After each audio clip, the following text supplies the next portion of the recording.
La espada de Damocles. Conduce Pablo Veloso.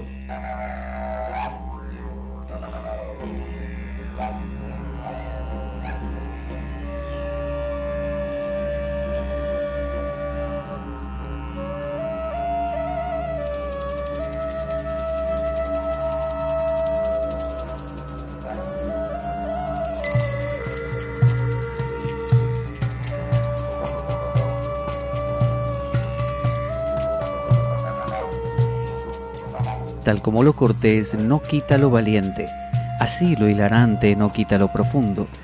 Y dado que la vida es un juego, aquí comienza La Espada de Damocles. La ficción más real que puedas concebir.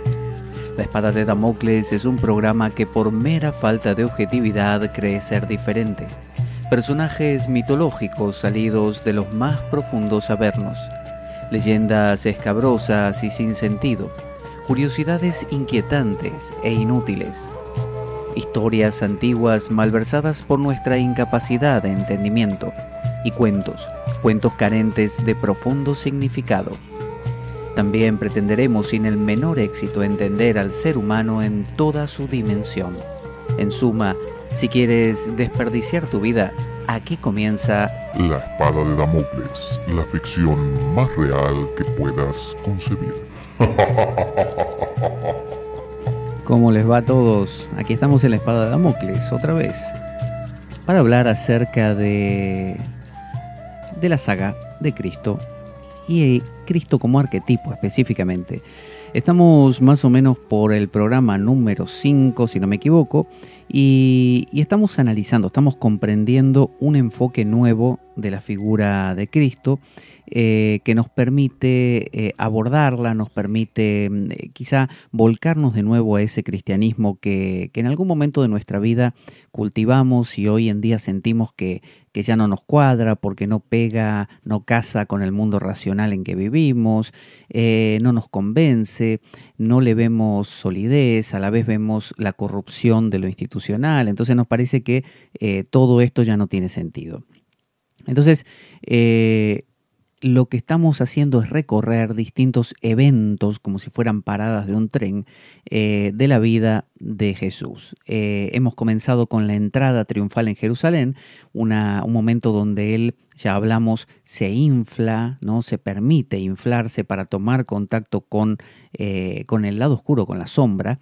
Y bueno, después van habiendo otros eventos. En el último programa hablamos del Getsemaní, que era cuando él se confrontaba con la posibilidad de este encuentro con lo luminoso, con lo profundo, que implicaba la muerte del ego. Entonces a él no le agradaba demasiado el asunto, medio que decía, si puedes, Padre, aparta de mí este cáliz.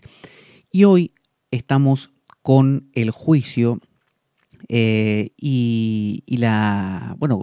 cuando lo prenden y lo enjuician, las dos cosas, ¿no? Cuando lo capturan por colaboración de Judas, que hoy vamos a tratar este personaje también, y luego cuando lo enjuician primero ante el Sanedrín, donde está Caifás, que es el sumo sacerdote en ese momento, y luego también cuando el famoso Poncio Pilato, que no es, como mucha gente lo confunde, el creador del método Pilates, porque mucha gente dice...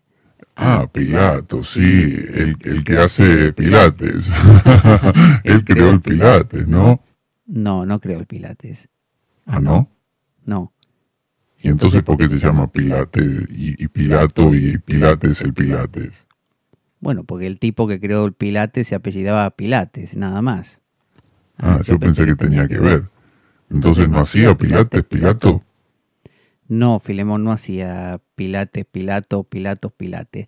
Entonces, bueno, volvamos a nuestro tema mejor.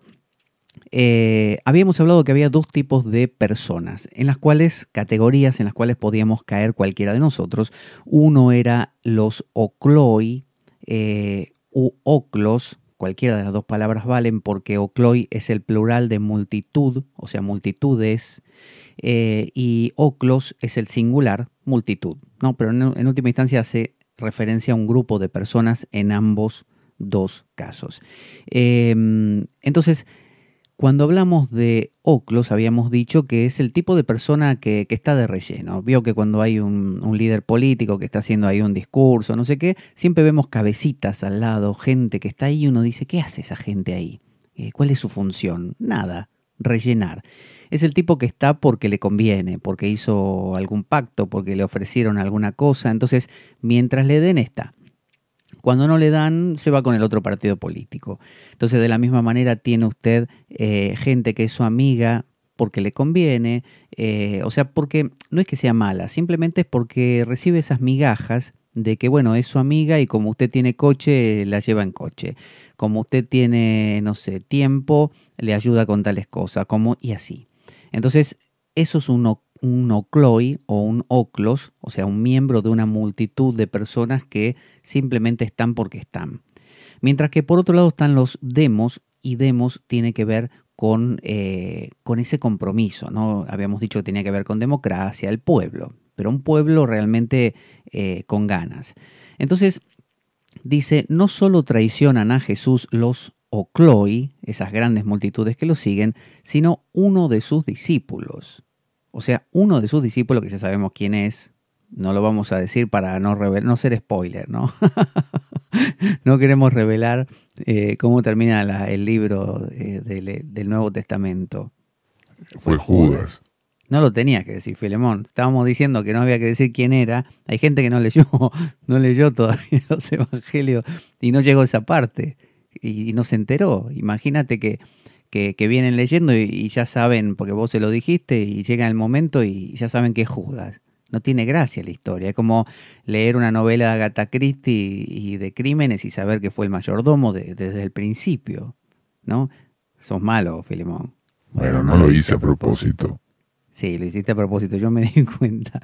Bueno, entonces, uno de sus discípulos, ya lo dijo Filemón, vamos a decirlo, es Judas. Judas lo traiciona, Judas hace un pacto con el Sanedrín, un pacto que consiste en que le dan dinero y él entrega al Mesías o al supuesto Mesías para ellos con un beso. Y habíamos visto cómo Jesús cuando le viene a dar el beso Judas, en lugar de mirarlo mal, le dice amigo, amigo le dice. Y Judas le dice salve maestro. O sea, ninguno de los dos se tratan mal. Esto ya esconde algo, ahí hay algo.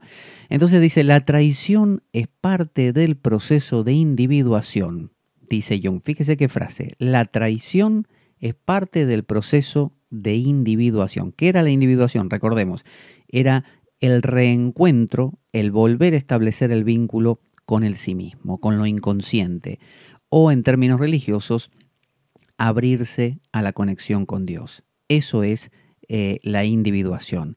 ¿Por qué hace falta la traición? Vamos a ir a eso que es lo crucial aquí. ¿Por qué es necesario, dice Jung, traicionar para la individuación?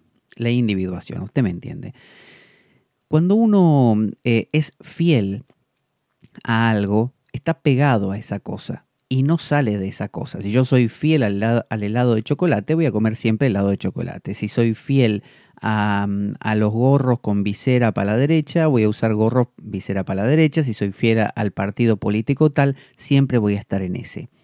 Pero si yo me abro de ese partido político y cambio mis ideas y me meto en otro que quizá es diametralmente opuesto, los del partido anterior van a considerar que yo soy un traidor, que los he traicionado, que debería haberme quedado, había dicho que iba a hacer un montón de cosas en ese partido y finalmente me abrí.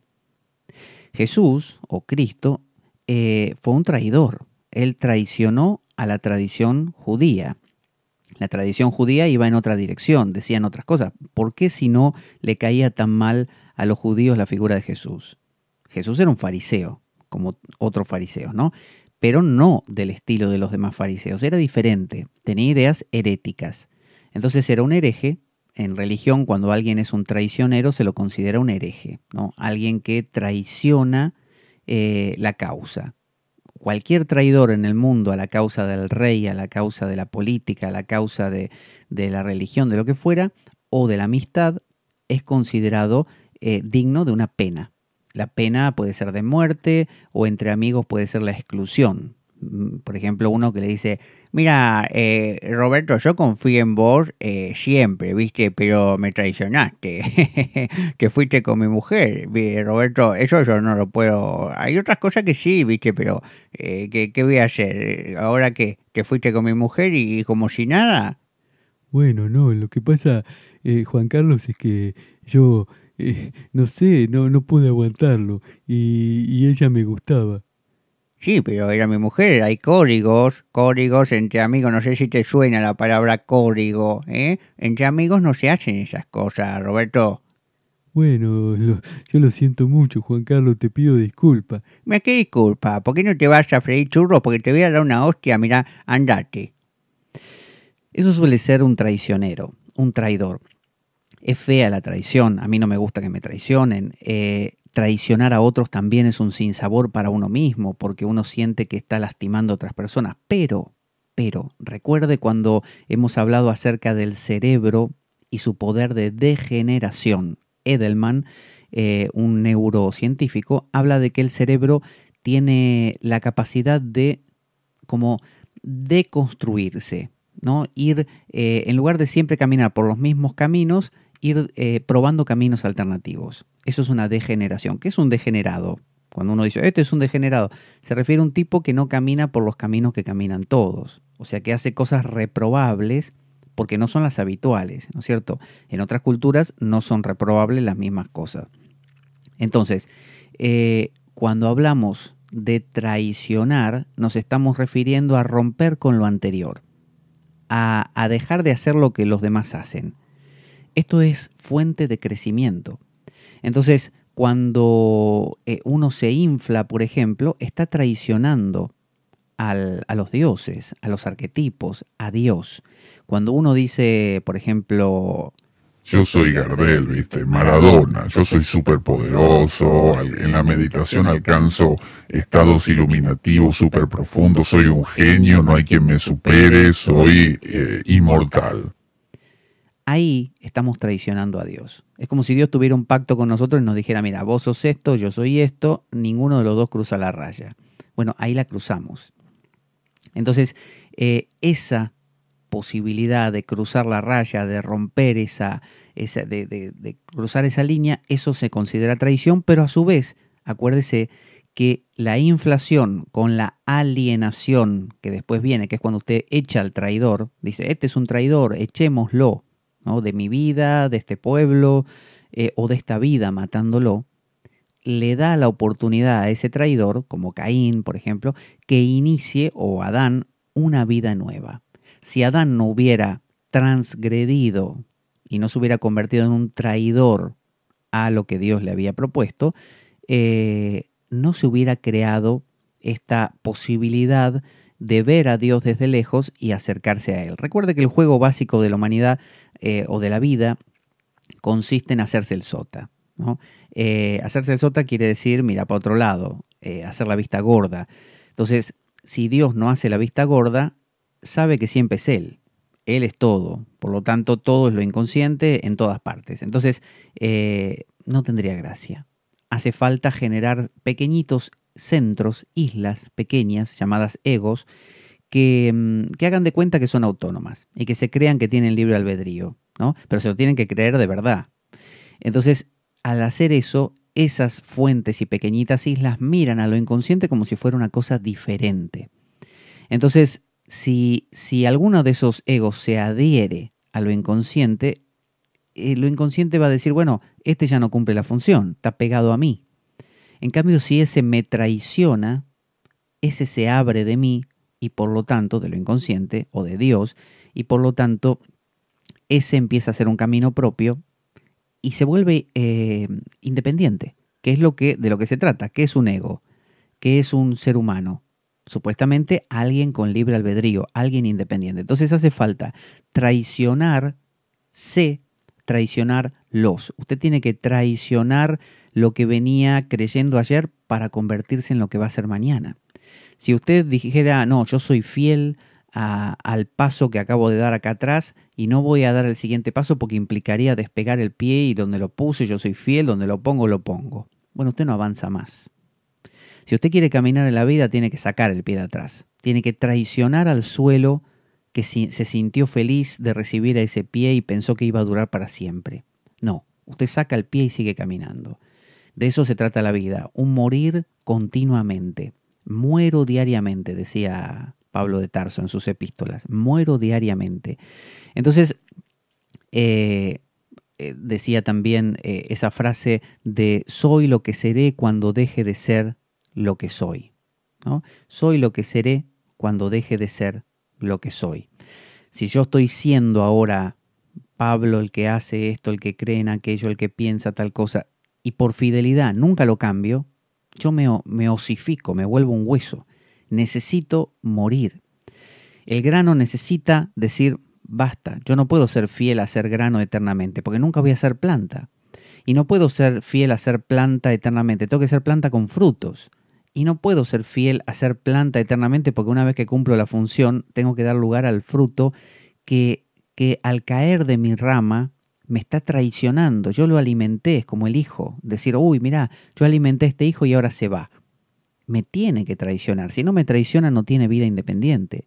Entonces, la traición, la crisis, la discusión, todo eso permite que el proceso se ponga en marcha. Por eso, dice Jung, la traición es parte del proceso de la individuación. Para que se pueda dar la individuación hace falta romper, salir del útero, ¿no? Si yo estoy pegado a mi amigo, romper con mi amigo. Si nunca rompo, nunca me peleo con mi esposa, nunca me discuto con nadie, siempre ni un sí y un no. Bueno, yo soy una persona entonces que jamás crezco, jamás cambio, jamás me transformo. Y la individuación es una transformación continua. Entonces, dice Jung, es una enantiodromía. ¿Se acuerda lo que era la hoy estoy con la boca.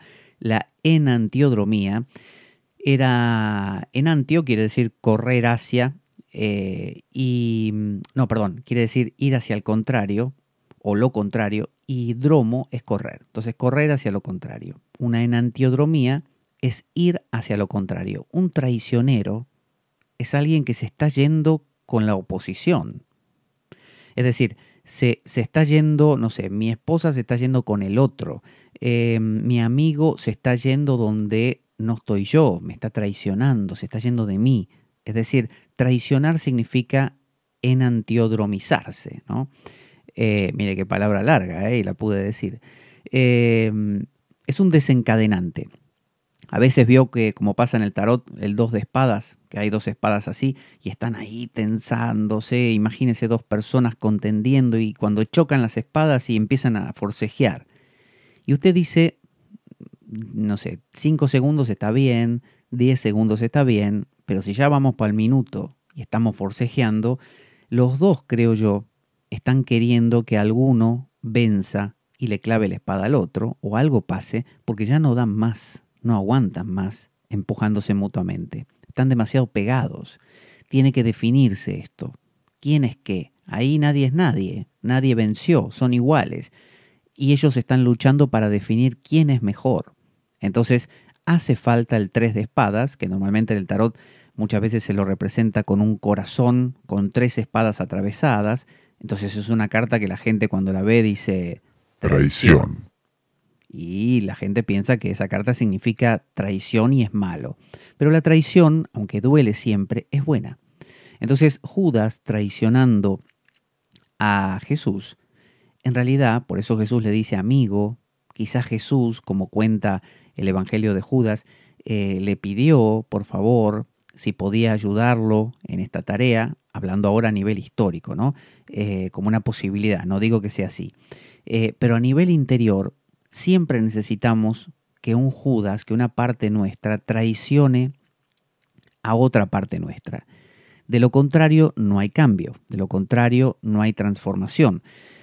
Entonces, la traición es un conflicto entre opuestos. Entonces, por ejemplo, Jesús es... A ver, aquí hice como una especie de cuadro para recordar una idea y y como siempre pasa, en el momento que uno lo hace, lo entiende y ahora parece más o menos como si fueran esos dibujos de fútbol que dibujan las jugadas y cuando llega el momento el jugador ya ni se acuerda qué significaba.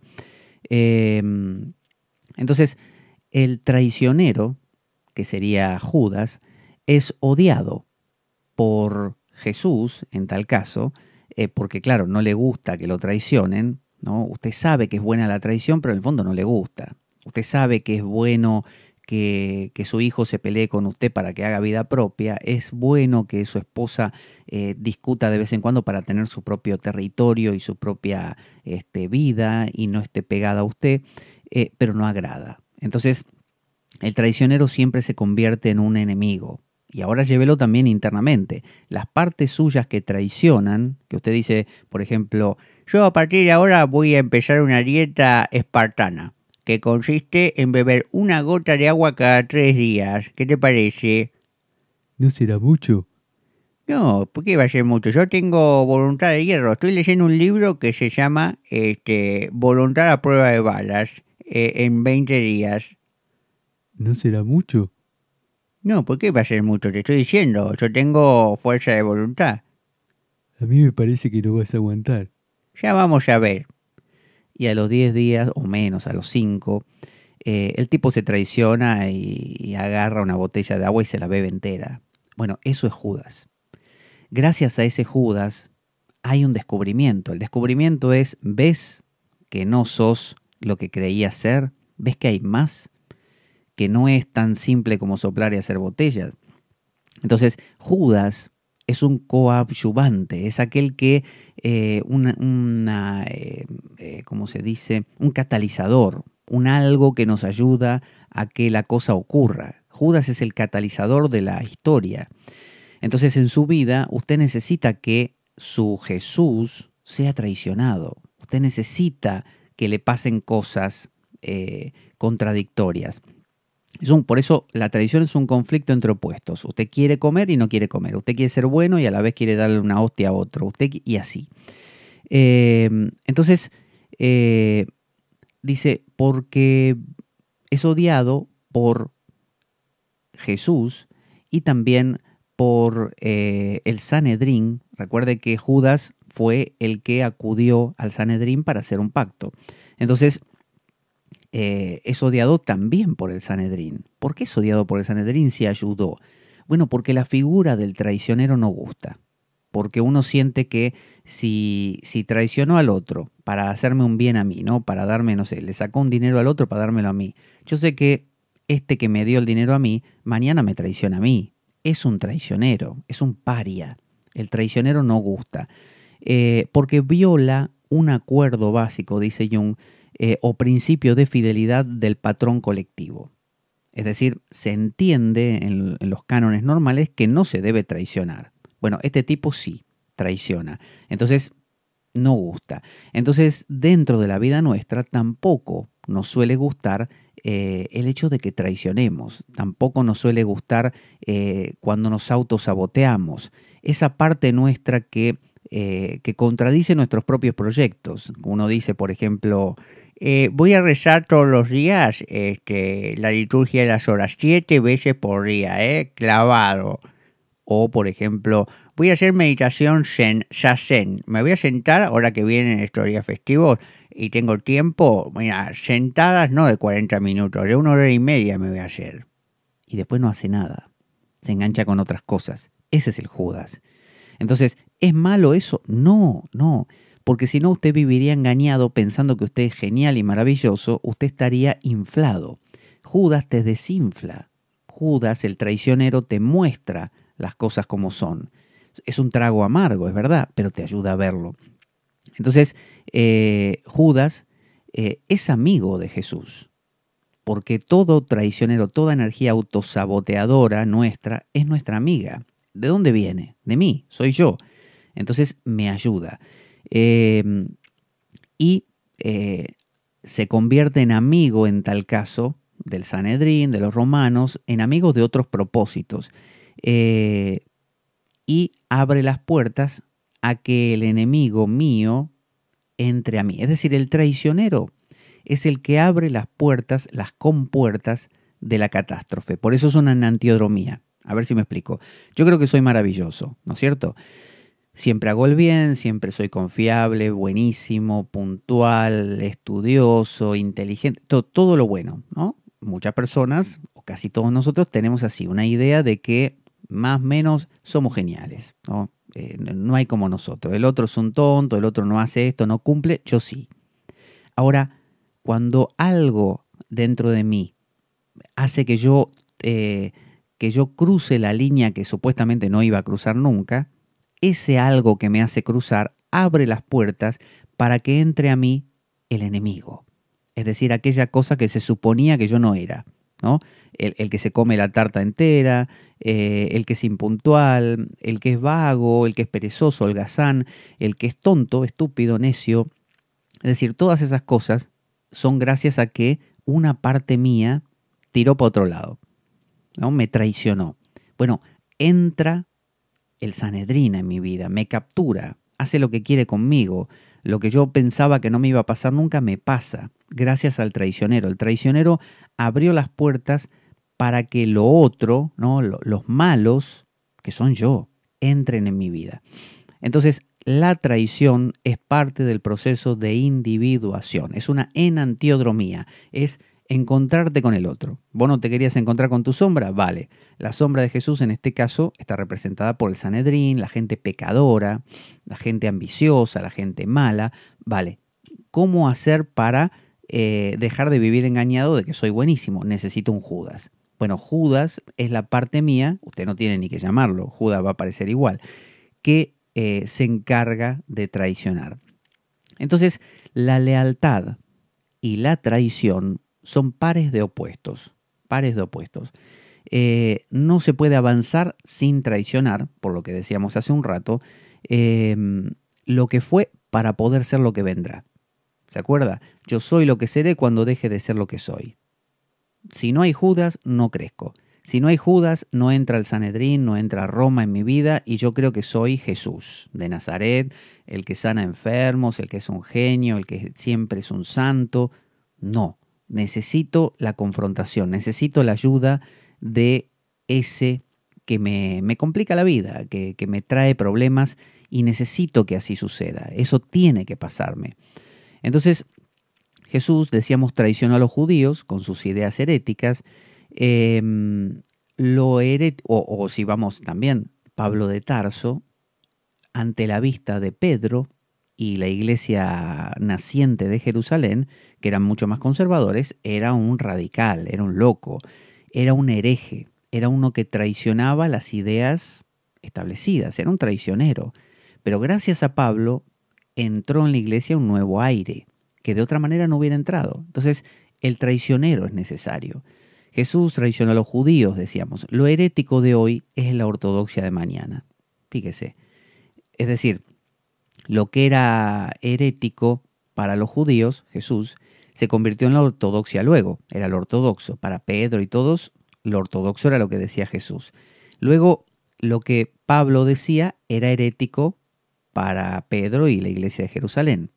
Luego, lo supuestamente herético, que le digo lo que era lo herético, si quiere puede escuchar el programa acerca de Pablo de Tarso que hicimos hace mucho tiempo, pero básicamente decía que los gentiles, los que no eran judíos, podían también formar parte del reino de Dios. Eso era herético. Bueno, lo herético se ha convertido en ortodoxia. Hoy la iglesia católica, católica significa universal, hay, no sé, desde africanos, chinos, asiáticos, latinoamericanos, norteamericanos, europeos, australianos, todo hay, ¿no? Todo dentro de la iglesia. O sea que lo que supuestamente era tan herético, ahora es normal. Y así, el que es hereje hoy, por ejemplo, Juan de la Cruz fue un hereje para los carmelitas, que de hecho lo quisieron matar, lo metieron preso y se escapó. Hoy en día, la orden carmelita, lo normal es lo que decía San Juan de la Cruz, pero en su momento fue un hereje, y así. Entonces, los herejes, los traicioneros, en realidad, sabiéndolo o no, son renovadores, son revolucionarios. Entonces, hace falta dejarse traicionar. Cada vez que usted diga, por ejemplo, La verdad que me siento pésimo porque había iniciado una dieta y yo mismo la rompí.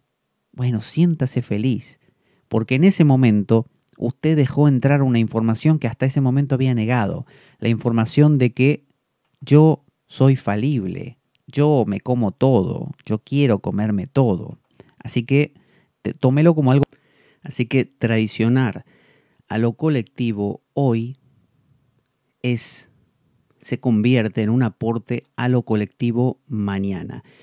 Es decir, que si yo soy un traicionero a lo colectivo, es decir, a lo que mi cultura dice, a lo que mi tradición dice, a la vez me convierto en alguien que aporta algo para lo colectivo también mañana. ¿Qué es esto? Toda traición no ocurre solamente en un plano personal. Si nosotros entendemos a lo inconsciente como no solamente algo que me ocurre a mí aquí dentro, sino que es algo colectivo, algo grande, todo repercute. Entonces, cada vez que usted abra la puerta a su sombra, le está ayudando, por decir así, al mundo a que también abra la puerta al suyo. Piénselo. Entonces, en Juan 13:23, que lo vamos a buscar aquí, Juan 13:23, Juan 13:23, yo le doy los números por si después quiere buscarlo en la Biblia, dice, y uno de sus discípulos, al cual Jesús amaba, estaba recostado en el seno de Jesús. A ver, 13:23, 13:26, claro, ese era Juan, no este. Respondió Jesús. Cuando le preguntaron, los demás le preguntaban, ¿Quién es el que te va a entregar a vos? Porque si nos lo mostrás, lo molemos a palos, ¿eh? Y no te entrega nada. De hecho, Jesús se enfadó con Pedro cuando Pedro asomó la idea de que Jesús no lo hiciera. Como diciendo, no lo hagas eso de ir a la cruz, ¿para qué? Seguí acá con nosotros. Él le dijo, no, aléjate de mí, Satanás, le dijo. Es decir, él sabía que el proceso de individuación implicaba la traición. No podía, es decir, si usted dice, por ejemplo, mi proceso de meditación es amoroso, todo bien, nos amamos todos nos abrazamos, somos seres de luz, angelitos, amistosos, todo lo que pasa es obra del Señor y vienen unos colibríes que nos saludan por las mañanas y el sol. Bueno, si usted vive en ese mundo, ahí no hay traición, ahí no hay dolor, ahí no hay conflicto, por lo tanto no hay individuación. Usted está dormido, usted es un ocloi, ¿no? Es una multitud. Y fíjese, multitud significa que usted no tiene identidad. Su identidad es el grupo. Es decir, usted es una especie de me dejo llevar por todo y nada significa nada. Como esa gente que uno le hace un comentario, por ejemplo, le dice... ¿Viste que la no dualidad habla de que todo es uno? Y esas personas responden, sí, todo es uno, pero muchos dicen eso mismo, otros dicen cosas distintas, dicen que todo es diverso. Así que, ¿dónde está la verdad? La verdad no está en ninguna parte. Bueno, pero viste que coherente que es esto de la no dualidad, porque todo lo que parece muchas cosas diferentes en realidad son una, porque es un solo ser, como dicen los hindúes. ¿No estudiaste esto? Sí, pero ¿sabes qué pasa? Todos dicen cosas distintas, son todas cosas de la mente. La mente son juegos de la mente. Unos dicen que son distintas, otros dicen que son todas una, otros dicen que hay un Dios, otros dicen que no, todo da igual. ¿Sabes qué? Me están dando ganas de matarte. Suele pasar así. Hay gente que es como que nada, no pasa nada, todo es lo mismo. No, no es lo mismo. Hay partidismos. Justamente la Trinidad, Padre, Hijo, Espíritu Santo, se basa en eso, en el tres. Se basa en el movimiento, se basa en la acción, se basa en oponerse. Uno se opone al otro y sale el mediador, el tercero, como lo de la tesis, antítesis y síntesis, ¿no? Esta cosa del proceso dialéctico de crecimiento. Entonces Jesús dijo, aquel es a quien yo diere el pan mojado, y mojando el pan, diólo o se lo dio a Judas Iscariote, hijo de Simón. Es decir, Jung plantea que en este momento no era que Judas tenía ideas de entregarlo, sino que quizá Jesús había hablado con ellos y les había dicho, mira, voy a elegir a uno de ustedes, el que yo elija es el que lo tiene que hacer. Y mojó el pan y se lo dio a Judas. Y Judas fue el que le tocó esta dura tarea, por eso después Jesús lo llama amigo y él cuando lo ve le dice, salve maestro, como diciendo, aquí hice lo que usted me pidió. Pero no importa si históricamente fue así, porque va a venir otro que dice, no, pero no pudo haber sido así, porque no importa, no importa. Imagínelo psicológicamente, interiormente, psíquicamente. Usted necesita generar un traidor, usted necesita generar un abrepuertas, un alguien que rompa estructura. ¿Vio cuando algo está demasiado bien? Tipo Flanders de los Simpson, esas casas donde usted entra está todo limpio, todo ordenado, usted no sabe ni dónde sentarse porque piensa que su sola presencia ahí perturba el equilibrio armónico del Feng Shui. Entonces, usted necesita, o esa casa necesitaría algo, un acontecimiento, que pase algo, que se desprenda un pedazo de techo, que se rompa un jarrón. Usted tiene ganas de agarrar un bate de béisbol y empezar a romper todo, pero por el solo hecho de crear movimiento, eso está muerto, está muerto. Entonces Jesús, o su Jesús, su ego, necesita de un Judas que lo traicione. Entonces, en Juan 13:26, que es donde dijimos, Jesús le anuncia a Judas cuál será su duro papel futuro, porque no es fácil lo que le tocó a Judas, ¿no? Como dice el Martín Fierro, no es para cualquiera la bota de potro. La bota de potro era una especie no era una bota, sino que era como una especie de envoltorio para el pie que tenían que usar los gauchos para poder cabalgar y que era muy incómodo, dolía mucho el pie, quedaba la mitad fuera, era muy, muy crudo, muy duro. Entonces, eso era la bota de potro. Entonces el dicho es, no es para cualquiera la bota de potro. Judas entrega a Jesús con un beso. Son amigos, él le dice, amigo, y así lo llama Jesús, amigo, cuando lo entrega. Cuando Pedro le sugiere a Jesús evitar la cruz, Jesús se enfada con él. Eso está en Mateo 16, del 21 al 23. Fíjese, Mateo 16, del 21 al 23, ¿no? Dice, desde aquel tiempo comenzó Jesús a declarar a sus discípulos que le convenía ir a Jerusalén y padecer mucho de los ancianos, o sea, del Sanedrín y todo eso, y de los príncipes de los sacerdotes y de los escribas, y ser muerto y resucitar al tercer día. O sea, llegó un punto donde Jesús, el ego, usted y yo, nos damos cuenta que hace falta ir a Jerusalén. O sea, tenemos que ir al muere, tenemos que ir a abrirnos a que pase lo que pase. Ya no va más esto de estar jugueteando con que, bueno, soy un meditador, no sé, voy a misa los domingos. No, hace falta jugársela, hace falta dar un paso más, tener sangre, ¿no? Tener temple. Y Pedro, dice, tomándolo aparte, lo apartó a Jesús y comenzó a reprenderle, diciéndole, Señor, ten compasión de ti. En ninguna manera esto te acontezca. Entonces le dijo eso, Señor, ten compasión de ti, que esto no te acontezca, que no te pase, por favor, no lo hagas. Y Jesús, volviéndose a Pedro, le dijo, quítate delante de mí, Satanás, me eres escándalo, porque no entiendes lo que es de Dios, sino lo que es de los hombres.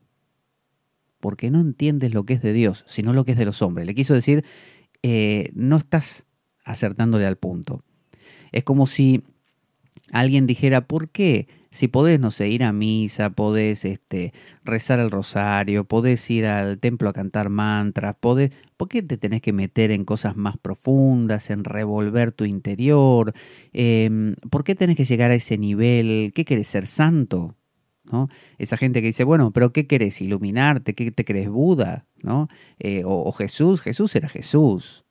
Ese es poner un techo, ¿no? Es como Pedro que le dice, no vayas a Jerusalén, si estás bien acá, estamos todos juntos, caminamos por Galilea, acá sos Maradona, todo el mundo te quiere, te va bien. ¿Para qué?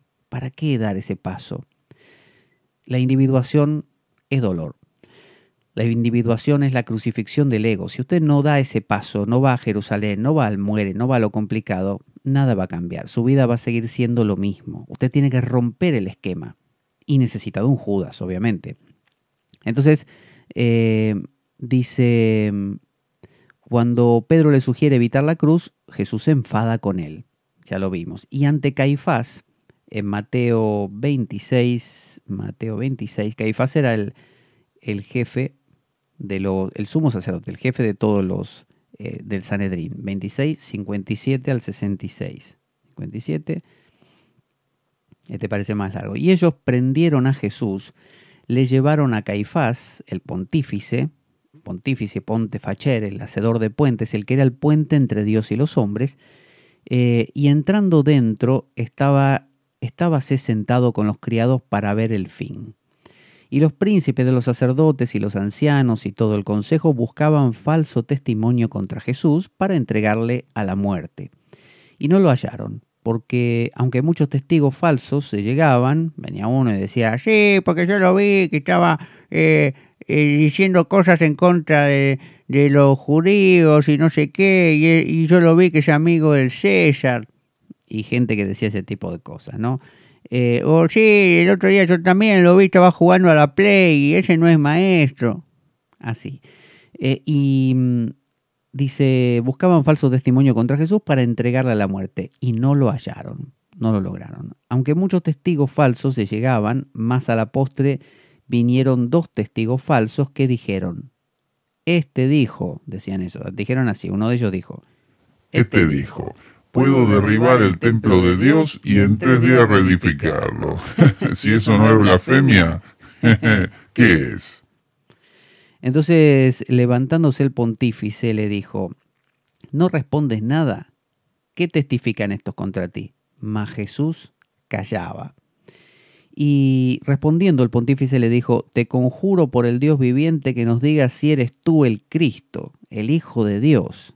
Y Jesús le dijo, tú lo has dicho. Y aún os digo que desde ahora habéis de ver al Hijo de los hombres sentado a la diestra de la potencia de Dios y que viene en las nubes del cielo. Entonces el pontífice, porque eso era ya directamente para un judío, decir que uno es hijo de Dios ya es mucho. Y decir que uno es Dios, pero ni hablar. Eso es la blasfemia más grande que existe. Entonces el pontífice rasgó sus vestiduras. Los judíos cuando se sentían mal por algo o ofendidos rasgaban sus vestiduras. Las pobres mujeres se la pasaban cosiendo. Imagínense una reunión de judíos donde uno decía algo que le caía mal al otro, el otro rasgaba las vestiduras y volvían a casa todos en harapos. Y la esposa todos los días le decía lo mismo, le decía, mi amor, otra vez rompiste el vestido, el coso. Yo te lo cosí ayer, pero escúchame una cosa. Así no vamos ni para atrás, escúchame. Ya te lo cosí, tengo los dedos de la aguja, pero que me muero. Pará un poco de discutir con tus amigos. ¿Por qué no te llevas? ¿Por qué no hablan de otra cosa? Del clima, por ejemplo. Que no, tienen que hablar de la religión, tienen que hablar de la política, ¿eh? Y entonces tocan ahí, la herida del otro, el punto sensible, y andan todos rasgándose la vestidura. ¿Y qué hacemos todas las mujeres del pueblo? Cosemos y cosemos. Y ya tengo los dedos que me muero. Pará un poco. Y tus hijos van a seguir tu camino, porque yo ya lo veo, ¿eh? El mayorcito ya está, que me viene con la vestidura rasgada cada 2 o 3 días, ¿eh? Pará un poco, Roberto. Y eso era la realidad que solían vivir los judíos en ese momento. Entonces el sumo sacerdote rasga sus vestiduras y dice, blasfemado ha. Esta es una versión, esta traducción es muy rara. En vez de ha blasfemado, pone blasfemado ha. Está bien. ¿Qué más necesidad tenemos de testigos? He aquí, ahora habéis oído su blasfemia. ¿Qué os parece? Y respondiendo ellos dijeron, culpado es de muerte. Culpado es de muerte. Hasta ahí es la cita. Entonces lo culpan de que ha sido un blasfemo. Ahí fíjese, él es un traicionero, es un hereje. Él traiciona el punto de vista judío, pero abre una puerta a algo nuevo. Deja entrar algo que hasta ahora los judíos no tenían, ¿no? Jesús es un hereje porque extrae lo arquetipal de la tradición y lo coloca en su figura.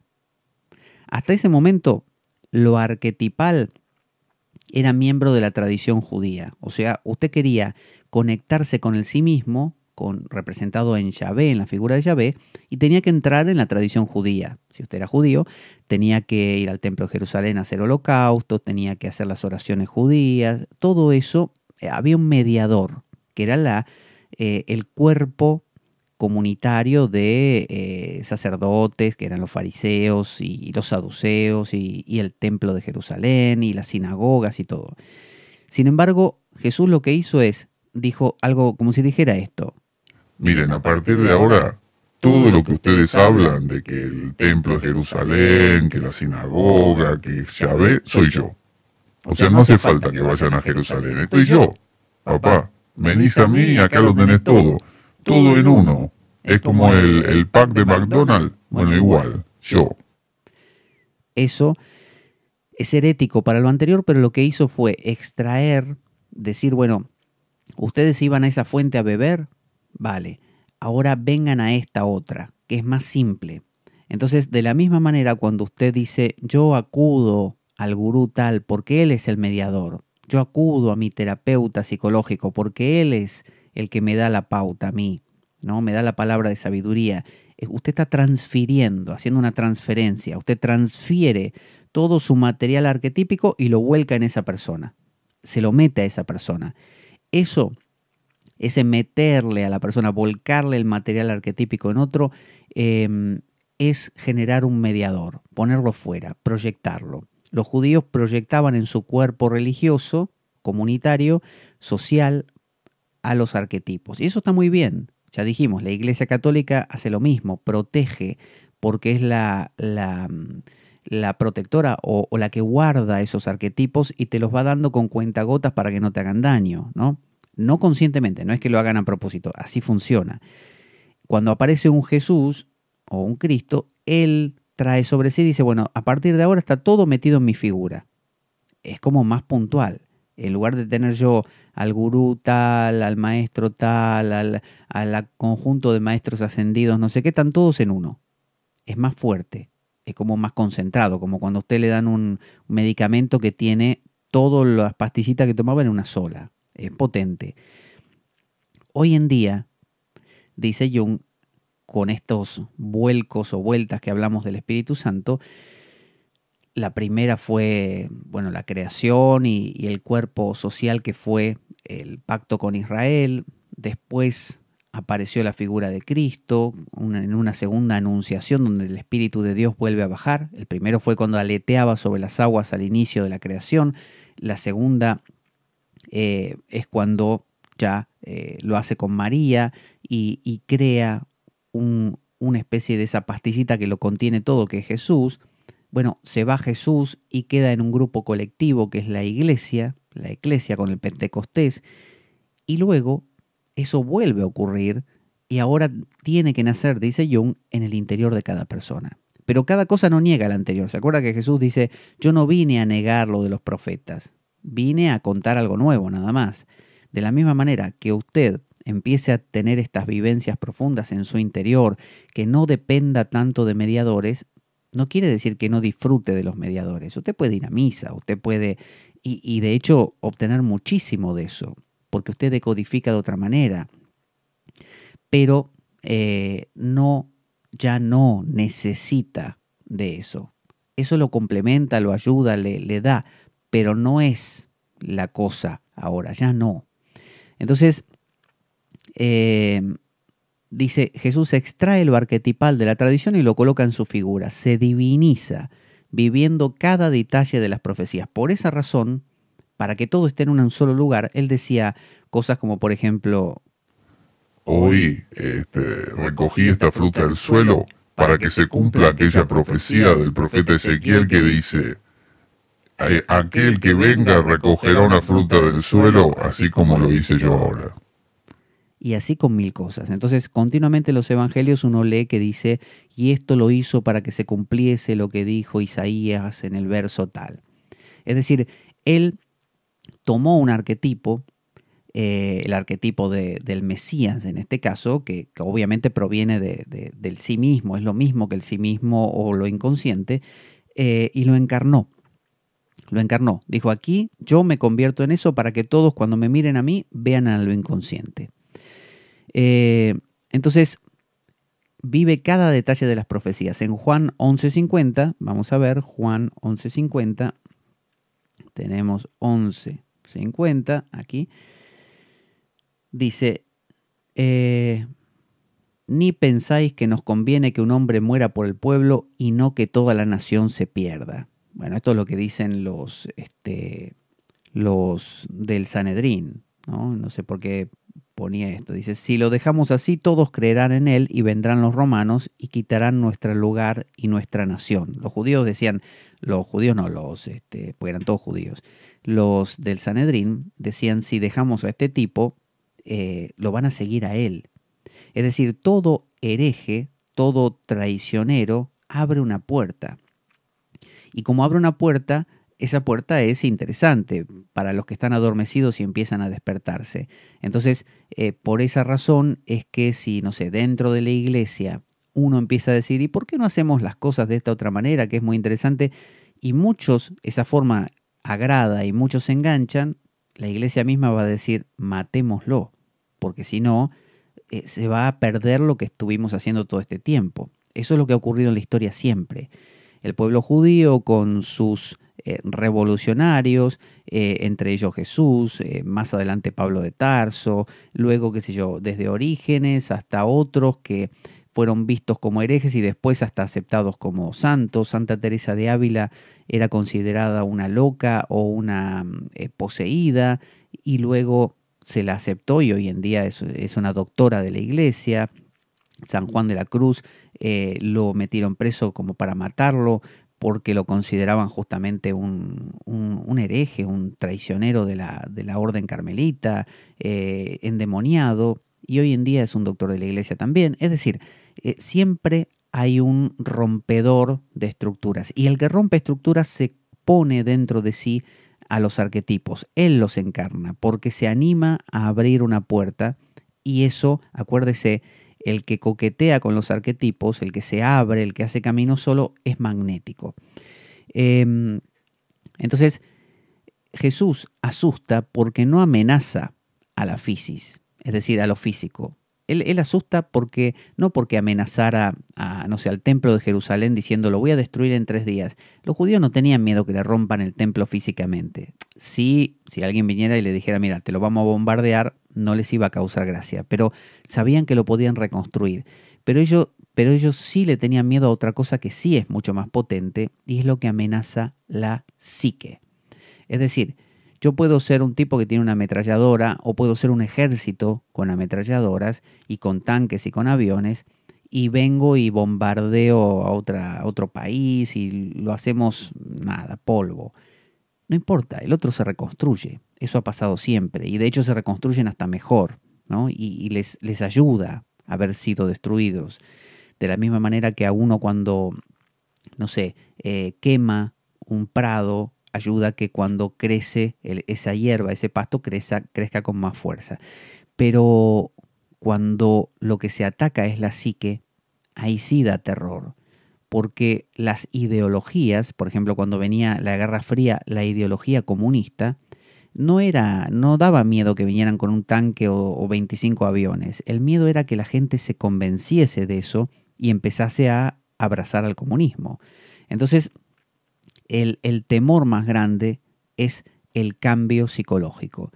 No es tanto que tal persona haga o no haga tal cosa que contradice lo que nosotros hacemos y que hasta ayer ese era de los nuestros. No, el temor que tenemos es que los nuestros, e incluido yo, me enganche con lo que dice, porque es muy cautivador. Entonces, Jesús plantea la realidad de la psique como realidad cotidiana, humana, pero los ortodoxos la plantean como una hipóstasis metafísica. ¿Qué es una hipóstasis? Una personificación. Por ejemplo, hay 3 hipóstasis, Padre, Hijo, Espíritu Santo. Es una personificación, son 3 personas. Los religiosos ortodoxos de cualquier religión hipostatizan a Dios. Dicen, ahí está, se llama Yahvé, ahí está, se llama Allah, ahí está, se llama Jesús, ahí está, se llama Krishna. ¿no? Lo ponen ahí y dicen, ahí está, ¿eh? No aquí, no en ti. Dice, está ahí, o está en ti, pero bueno, no mucho, está ahí. Hay que adorarlo ahí fuera. Porque si no vas al centro de peregrinación y no haces el ritual, que es el que hacemos nosotros, no funciona, ¿eh? Mira que si no haces el bautismo como debe ser, o la confirmación, o la confesión, todo el proceso se rompe, ¿eh? Es decir, hay un convencimiento de que la cosa, la psique, está en lo objetivo. Y cuando uno se convence de eso, de que mi gurú es la cosa, el terapeuta es la cosa, ahí se crea una dependencia y una proyección de nuevo. Entonces, todos los sistemas ortodoxos proyectan en una hipóstasis lo metafísico. Aquello que sería trascendental y que está en todo y en todos, lo meten en una estatua, en una iglesia, en una persona, en un grupo, en una denominación, en algo, en un sacramento. Jesús rompía con eso y decía, no, no hace falta ir a Jerusalén, no hace falta tanto ritual. Lo único que hace falta es el amor, abrirse a Dios, ¿no? Conectarse con lo divino. Eso es herético. Entonces, aceptar ante el tribunal que Él es el Cristo, el Hijo de Dios, no es una inflación, sino, dice Jung, sino un reconocimiento real de un hecho sentido. Porque hay que diferenciar bien, no todo es inflación. A Freud siempre se reía Freud porque Freud decía que toda figura que tuviera forma estirada era un pene y toda figura medio redondeada una vagina. Entonces alguno le dijo, Pero, don Sigmundo, usted fuma puros, habanos. ¿Eso no es un pene? entonces Freud dijo, no, mira, no todo lo que tiene forma alargada es un pene, ¿viste? O redonda una vagina. Así que mi puro no es un pene. Punto. Seguro a ese obviamente lo despidieron y lo excretaron, lo exiliaron de la línea psicoanalítica por haber dicho eso delante de Freud. Pero claro, tenía razón Freud, no todo es, porque si no ya uno empieza en esa paranoia de que, no sé, todo es inflarse. No, si digo, viene alguien y me dice, qué bien que tocaste hoy la guitarra. Uy, no, me estoy inflando. Qué bien que te queda, no sé, el peinado que te hiciste. Uy, no, si digo que sí es porque me estoy inflando y me siento... Y llega un punto que todo es inflarse. No, no, no. Hay un sentido común y un reconocimiento de que las cosas son de cierta manera y que hay belleza en algunas cosas sin subirse, por decir, al caballo de eso. Entonces yo puedo decir... sí, soy Aham Brahmasmi, soy Dios, soy lo divino, pero sé que además soy un ego y que hay todo este juego y qué sé yo, pero sé que lo soy en el fondo. Eso no es inflarse. Por otro lado, decir, yo soy Dios, yo soy infinito, no hay nada que me pueda. Si me querés matar, me matás, pero no me matás porque yo volveré, porque soy... Nada. Ahí yo, el ego, me confundí con lo divino. Dejé de tener esa línea divisoria. Perdí mi sentido común, ¿no? Una cosa que me digan, qué bien te queda, no sé, por decir, el gorro ese que te pusiste. Y yo decir, ah, sí, sí, me queda muy bien, a mí también me gusta. Eso es no subirse al caballo. Pero si yo digo, ah, sí, qué bien que me queda el gorro, sí, este gorro me encanta, toda la gente me lo dice, y ahora vivo pendiente del gorro, me inflé. Ahí me inflé. Entonces Jesús diciendo, sí, soy el Cristo, soy el Hijo de Dios, es un reconocimiento de algo. Ahí no hay inflación. Así que uno no es que no pueda nunca decir nada porque todo es inflación. Sí puede, sí puede. Puede reconocer que es muy hábil, no sé, tocando el violín o corriendo carreras. Mientras no convierta en eso, no haga de eso su vida. Si uno edifica su vida sobre correr carreras, toda su valía, su sentido de vida está edificado en correr carreras o en tocar un violín, ahí uno está inflado. Y crea dependencia. En Juan 18, 33 al 37, Juan 18, 33 al 37, 33 al 37 dice, así que Pilato, el que hace Pilates, volvió a entrar en el pretorio y llamó a Jesús. Aquí ya está ante Pilatos, ¿no? O Pilato, a Jesús, y díjole, ¿eres tú el rey de los judíos? respondióle Jesús: ¿dices tú esto de ti mismo o te lo han dicho otros de mí? Es decir, ¿lo dices tú, Pilato, o otros te lo dijeron a ti? Pilato respondió: ¿soy yo judío? Tu gente y los pontífices te han entregado a mí. ¿Qué has hecho? ¿Qué has hecho? Y respondió Jesús: mi reino no es de este mundo. Si de este mundo fuera mi reino, mis servidores pelearían para que yo no fuera entregado a los judíos. Se refería a los él también era judío, se refería a los judíos, por así decir, entre comillas, malos. Eh, eh, Ahora pues, mi reino no es de aquí. A ver, ¿dónde estamos aquí? Caifás le pregunta: ¿eres hijo de Dios? ¿Se acuerda Caifás, el sumo pontífice del Sanedrín? ¿Eres hijo de Dios?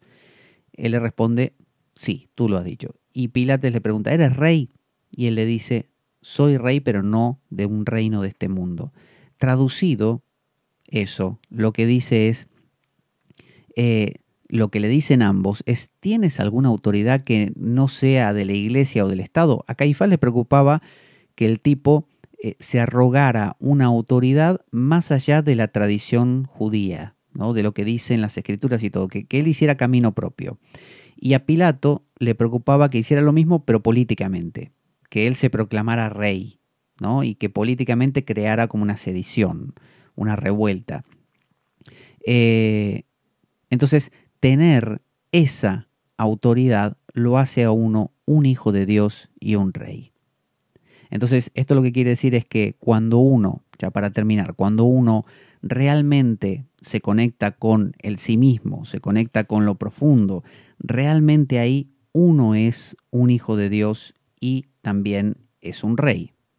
Nuestro programa carece de sustento económico externo. Si quieres colaborar y apoyarnos, puedes hacer de cuenta que me invitas a un café y dejar una donación equivalente a ello o lo que tú desees a través del enlace de PayPal que aparece en nuestro canal en iBooks.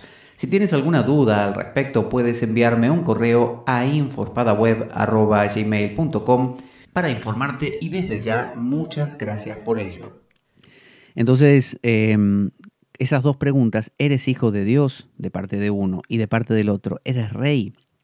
Es el miedo a que pueda tener una autoridad propia. Pero toda persona que realmente inicia este camino de individuación, toda persona que empieza a abrirse a lo inconsciente, a escuchar sus sueños, a permitirse esta imaginación activa a través ya sea del rezo, formando parte de tradiciones. Yo puedo ir a la iglesia o puedo ir a, no sé, al centro de meditación y hacer las técnicas habituales, pero dentro de esa práctica tener una actitud no inflada como que yo hago mi propio camino, a mí nadie me dicta lo que tengo que hacer, porque esa es otra inflación tonta, sino esta humildad, predisposición al sufrimiento, al sacrificio, al saber que debo sacrificarme.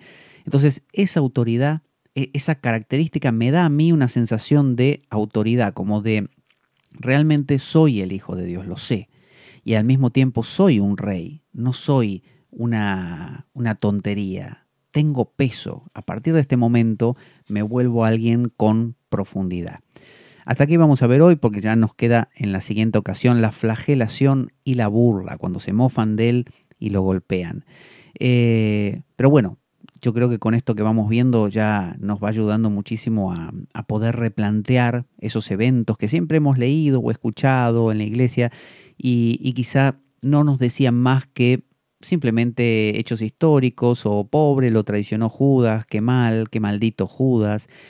Por otro lado, no sé, cómo sufrió, cómo aguantó todo lo que le hicieron, y por qué será que se ofreció voluntariamente, por qué Dios fue tan malo de mandar a su hijo para subsanar un pecado que la gente había cometido. No se entiende demasiado. Bueno, todo eso esta explicación nos permite comprender y por lo tanto ya volcarlo de otra manera a nuestra vida cotidiana.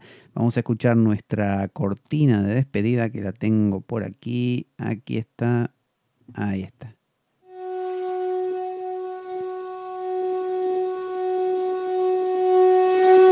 Y nos vemos en la próxima, ¿eh?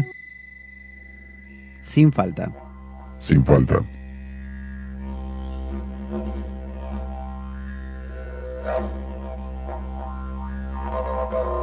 La espada de Damocles. Conduce Pablo Veloso.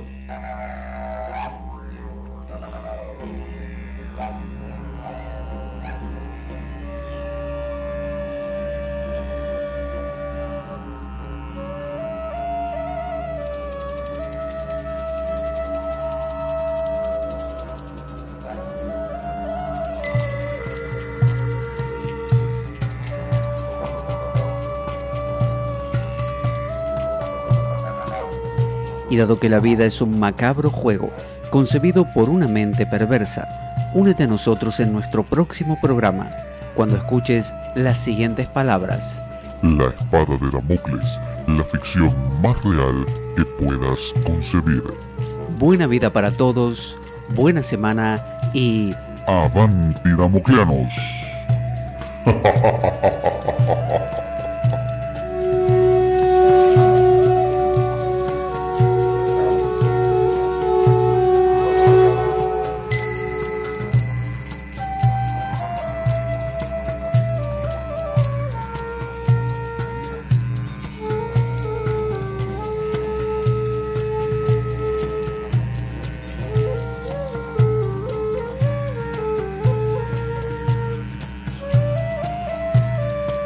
Avanti damocleanos, hasta la próxima.